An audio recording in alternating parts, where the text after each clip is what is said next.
அப்படிப்பட்ட அந்த சிறுவனிடம் ஒரு நல்ல குணத்தை, அவனது விளையாட்டு திறமையை பார்த்து அந்த எதிர் கூடாரத்தில் உள்ள தலைவர் அவனுக்கு நாம் வாழ்க்கை கொடுக்க வேண்டும். இந்த இடத்தில் சாதி என்ற ஒரு பெயரை அளிக்கிறார் அவர்.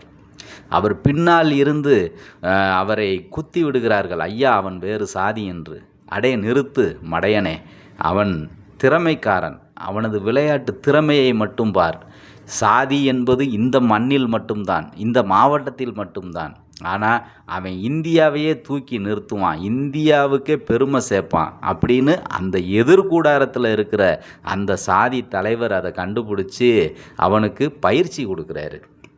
ஒரு கட்டத்தில் இவனுக்கு ஆபத்து வரும்னு தெரிஞ்ச உடனே, இன்னமே தம்பி நீ என்னைய பார்க்க வராத, நீ தயவு செஞ்சு கிளம்பிரு அப்படின்னு அவனை அனுப்பி விட்டுருந்தாரு. அதாவது ஒருத்தனோட திறமையை அறிஞ்சு